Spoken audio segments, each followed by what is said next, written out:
হামসাফার। হ্যাঁ বড় ভাই বলো। গুড্ডু কি বললো শুনলি তো?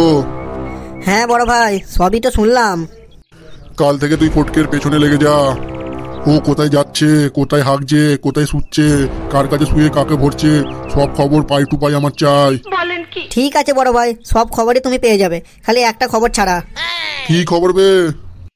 বড় ভাই ও কোথায় যাচ্ছে, কোথায় শুচ্ছে, শুয়ে কাকে ভরছে, এসব খবর না হয় তোমায় দিলাম, কিন্তু কোথায় হাঁকছে, কি রঙের হাঁকছে, পাতলা হাঁকছে না কড়া হাঁকছে, এই নোংরা খবরটা কি শুনে আপনার কোনো কাজে লাগবে? আবে বোকাচোদা, তুই এমএলএ না আমি এমএলএ বে? কেন বড় ভাই আপনি এমএলএ? তাহলে অত বকছিস কেন বে? এটা হচ্ছে ঘোর কলি যুগ। এই যুগে মানুষ বেডরুমের থেকে বেশি হাগার রুমে ফোনে মাগিবাজি করে। আর ওই খানকির ছেলে ফটকের বেডরুমে বউ আছে।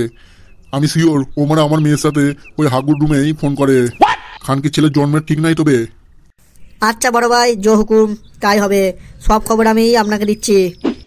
আর গুড্ডু তোকে কি বলছি শোন। হ্যাঁ বড় ভাই বলেন।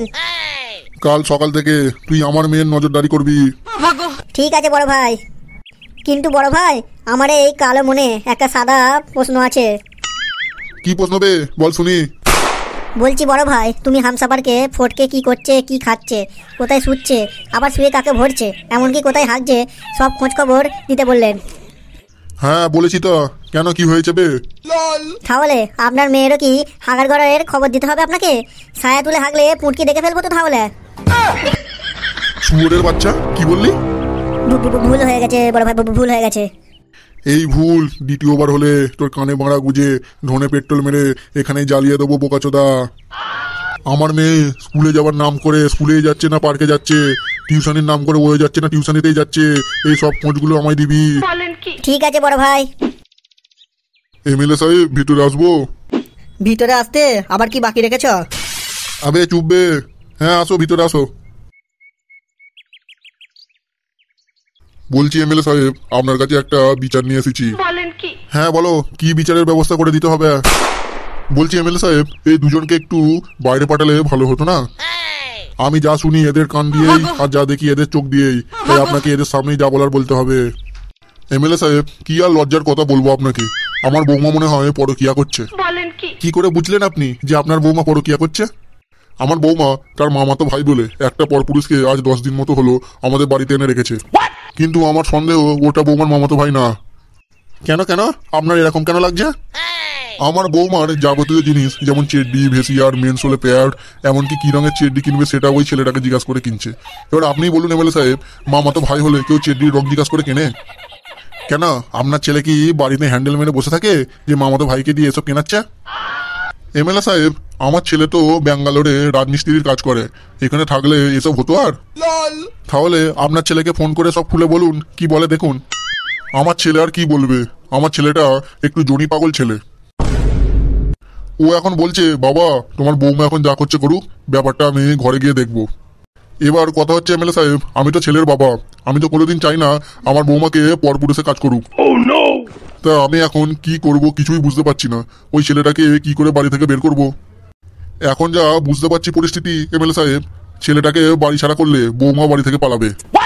আর বৌমা যদি বাড়ি থেকে চলে যায়, আমার ছেলেটা যা জনি পাগল ছেলে, বৌমাকে কাছে না পেয়ে ওই খালি খাটে হ্যান্ডেল মেরে মেরে স্ট্রোক করে মরে যাবে। আমি এমএলএ হয়ে যা বাল ছেড়ার মতো ভুল করেছি, সে ভুলের কোনো ওষুধ নাই। হ্যাঁ বলছি ঠিকই বলছি। আজ 3 বছর 155 দিন হলো আমি এমএলএ হয়েছি, কোনোদিন বানা দেখলাম না কোনো ভালো কাজ নিয়ে কেউ আমার কাছে এলো।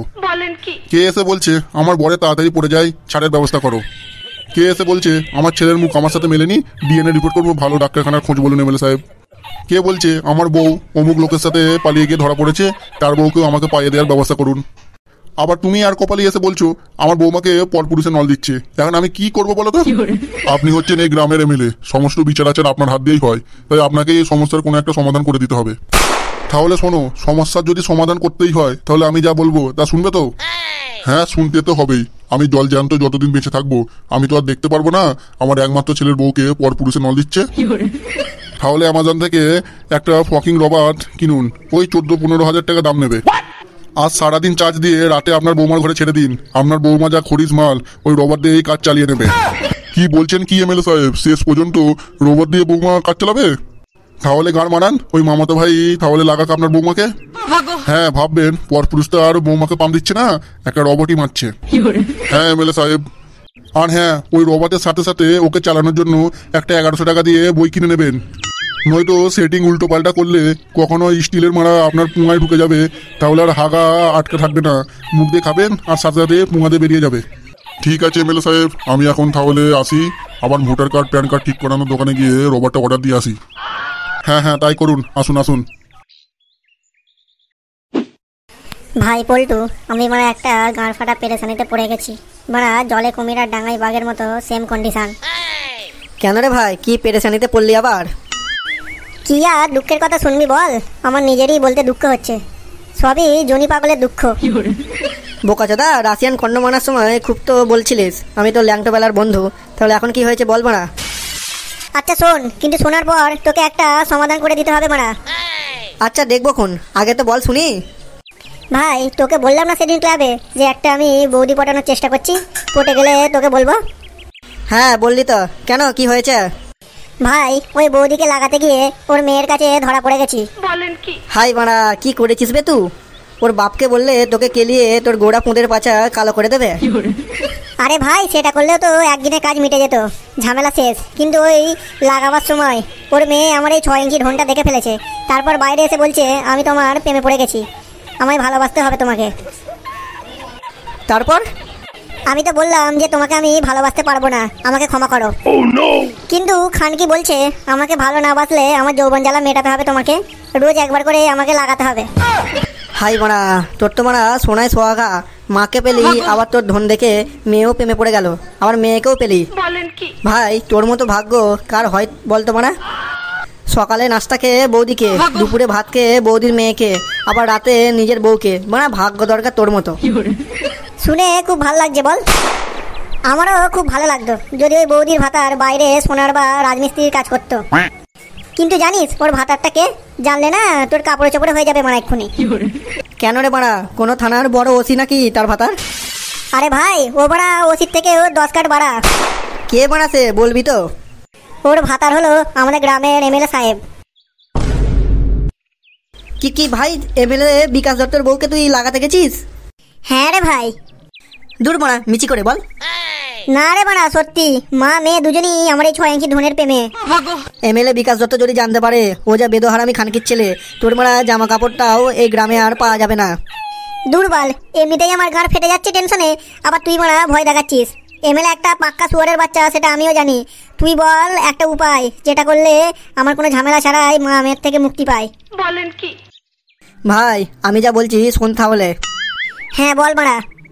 তুই মারা কালকে এমএলএর মেয়ের সাথে দেখা করে মালটা সিলটা কেটে কাল রাতে ডাইরেক্ট দুরন্ত এক্সপ্রেস ধরে সোনার কাজ শিখতে চলে যা ব্যাঙ্গালোরে।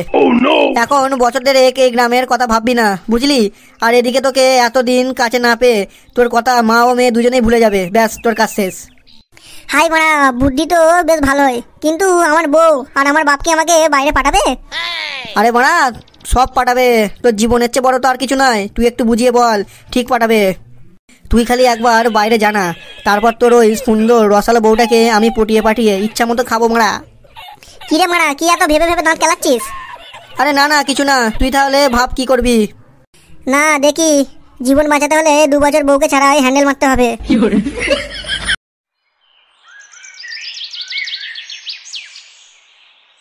কি ব্যাপার, কালকে রাতে আমি ইনস্টাগ্রামে ফটকেকে এই গাছতলায় আসতে বললাম, এখন এলো না কেন? শালা হারামিটা এখন এলো না, ওরে 6 ইঞ্চি নেওয়ার জন্য আমার এই রোসালো পাকনটা লগ লগ লগ লগ করছে।